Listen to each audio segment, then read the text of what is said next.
Hello everyone, তো আশা করি তোমরা সবাই খুব ভালো আছো। আমিও খুব ভালো আছি। তো আবার একটা নতুন ভিডিও নিয়ে চলে এসেছি। তো প্রথম দিন দার্জিলিংয়ের ভ্লগ তো তোমাদের দেখালাম। তো দার্জিলিং তো খুবই সুন্দর কাটলাম প্রথম দিন, আর দ্বিতীয় দিনটা সুন্দর কাটলো কীভাবে সেটা তোমাদের জানাচ্ছি। প্রথমেই সকালে উঠে আমরা চলে গেছি একটা মহাদেবের মন্দিরে। তো রাস্তায় যেতে যেতে কত কিছু দেখেছি সেটা তো তোমাদের দেখাচ্ছি, আর নিজেও দেখেছি, চোখে যা দেখেছি সেগুলো তো ভোলার নয়। আর দেখো যে ওইখান দিয়ে উঠতে উঠতে একটা কত সুন্দর ক্যাফে টাইপের ছিল, আবার তার সঙ্গে কটেজ টাইপেরও ছিল। তো মাঝখানে ওটা পড়ে, তারপর ওটা বন্ধ ছিল। তারপর একটা ভিডিও ক্লিপ নিয়ে চলে আসলাম মহাকাল মন্দিরে। তো এখানে অনেকগুলো ভাগ ভাগ মন্দির আছে। বুদ্ধদেবের মন্দিরগুলো এখানে সব বেশি থাকে। তো মহাকাল ছিল, মা কালী ছিল, বুদ্ধদেব ছিল, শিব ঠাকুর অনেকগুলো, শিবলিঙ্গ ছিল। আমি তো সবগুলোর নামগুলো হিন্দিতে লেখা ছিল, কিছু কিছু পড়তে পেরেছি আর কিছু কিছু পড়তে পারিনি। তো এখানে গিয়ে আমি দেখলাম যে বুদ্ধদের যেটা আরাধনার যে একটা রিং মতো থাকে যেটা ঘোরাতে হয়, দেখো এই যে তোমরা দেখতেই পাচ্ছ। তো এটাকে কি বলে আমি জানি না।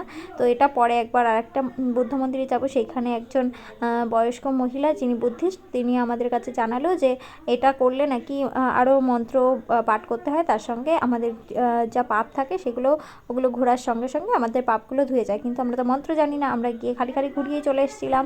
আর দেখো এই যে রাস্তার কুকুরগুলো এত কিউট দেখতে, ওখানে মনে হয় যেন কোলে করে বাড়ি নিয়ে চলে আসি। তো তারপরে চলে এসেছি আরেকটা বুদ্ধ মন্দিরে। তো এখানকার নামটা আমার মনে নেই। তো এইখানটা ছিল চারিদিকটা ফুলে ঘেরা। তো দেখো এখানে উঠতে আমরা প্রথমেই পুরো মেঘলা আকাশ ছিল, এর জন্য কাঞ্চনজঙ্ঘা দেখতে পারিনি।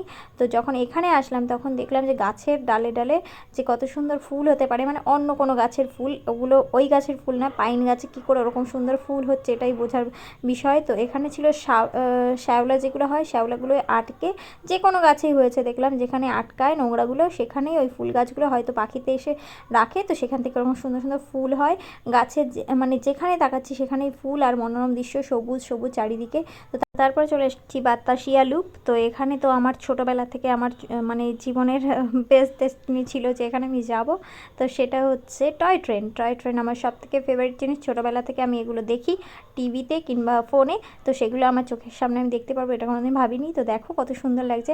আর তার সাথে সাথে এখনও ফুল ফোটা শুরু হয়নি, তাও দেখো কী সুন্দর মানে ফুল আমরা দেখতে পাচ্ছি। আর শীতের সময় পুরো একদম যখন শীতটা সবে সবে শুরু হচ্ছে, আর যখন পুরো শীতটা পড়বে তাহলে কত সুন্দর ফুলগুলো ফুটে উঠতো তোমরা বুঝতেই পারছো। তো তারপরে চলে এসেছি মোমো খেতে। তো মোমোটা দেখো খুবই টেস্টি ছিল। তো প্রথম দিন যেই মোমোটা খেয়েছিলাম সেই মোমোটা ছিল খুবই সুন্দর। সেটা ছিল এটা নন ভেজ আর এটা হচ্ছে ভেজ। ভেজ আমার খুব একটা ভালো লাগে না, মানে আমি ভেজিটেরিয়ান না। তো তারপরে চলে এসেছি বুদ্ধিস্ট মন্দিরে। তো এখানটা এসে আমি বললাম না আগে যে এইখানে যেই বয়স্ক মহিলা ছিল ওনার থেকেই জানলাম যে এটার বিশেষত্ব কী, এটার মাহাত্ম্য কী। তো তারপর ওইখান থেকে চলে আসলাম। দেখো তুমি রাস্তায়, মানে এখানে ধুতরা ফুল যে কত কালারের হয়, আর মানে এই ধুতরা ফুলগুলো তার ওয়েট নিতে পারে না, তারপর ঝুলে ঝুলে থাকে, আর কি সুন্দর, মানে এত সুন্দর লাগে। তারপর চলে এসেছিলাম জুতে। তো জুটা ছিল মানে আলাদাই সুন্দর, মানে এখানে ছিল স্পেশালি রেড পান্ডা। তো রেড পান্ডা, আমার তো ব্ল্যাক পান্ডাই এখনও দেখা হয়নি, সৌভাগ্য। তো তারপরে চলে এসেছিলাম রেড পান্ডা দেখতে। রেড পান্ডা ছিল খুবই সুন্দর, কিউট কিউট দেখতে। আমি তো ভেবেছি পান্ডা মানেই অনেক বড় হয়, অনেক কিউট হয়, কিন্তু আমি এখানে গিয়ে দেখলাম যে রেড পান্ডা এর থেকেও বেশি কিউট হয়, এর থেকেও বেশি ছোট ছোট হয়। তো এখানে গিয়ে প্রথমে জানতে পারলাম যে আমাদের কি বলে পাকিস্তানের যেই ন্যাশনাল অ্যানিমাল ছিল সেটা আমরা দেখলাম। তো তারপরে চলে এসেছি, মানে এখানকার একটা ভালো একটা জিনিস দেখলাম, সেটা হলো হরিণগুলোর মাথায় শিঙে ওদের ওরকম চামড়া ছাড়া মানে কোনো লোম থাকে না। এটা আমাদের ভুল ধারণা, আসলে ওদের হরিণের শিঙে লোম গজায়। তো সেগুলো ওরা মানে ধারালো করার জন্য ওরা পাথরে ঘষে ঘষে সেই লোমগুলো তুলে ফেলে। তো সেটাই আমরা দেখছিলাম আর সেটা ভিডিও ক্লিপেও দেখালাম। তো দেখো এরপরে চলে এসেছি চিতাবাঘ, মানে লেপার্ডদের যে এত কিউট দেখতে আমি কোনোদিনও ভাবতে পারিনি, দেখে মনে হচ্ছে না ভয় করছে। আর দেখো রয়্যাল বেঙ্গল টাইগারটা আমরা যখন আসলাম তখনই ওরা এই পাশ থেকে ওই পাশ করছিল, এত ভয়ঙ্কর দৃশ্য, আর সামনে থেকে এত বড়, এত গর্জিয়াস দেখতে, কি সুন্দর চেহারা দেখো লেপার্ডগুলোর। তো তারপরে চলে এসেছি এইখানে শেয়ালকে দেখতে। দেখো শেয়ালটাকে কত সুন্দর দেখতে।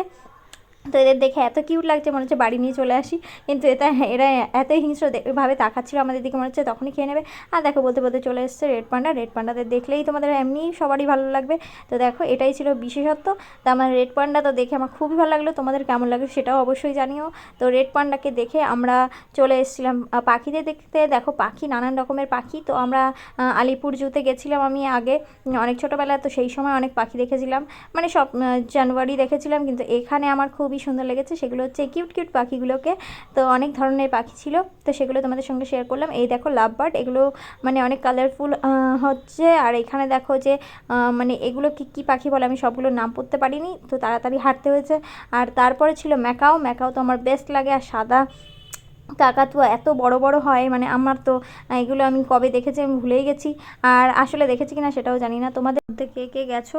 তো এইখানটা তো ছিল বেস্ট। তো এখান থেকে চলে এসেছি একবারে আমরা বাড়ি যাওয়ার জন্য উদ্দেশ্যে বেরিয়ে পড়েছি। তো আসার সময় এত সুন্দর লাগছিল চারিদিকটা, দেখো রাস্তায় জ্যামে ফেসে গেছিলাম, তো চারিদিক দিয়ে লাল লাল লাইট জ্বলছিল গাড়ির থেকে। তো তারপর থেকে আমরা চলে আসলাম বাড়ি। তো কেমন লাগলো ভিডিওটা সবাই অবশ্যই জানিও, like comment share and subscribe করে পাশে থেকো।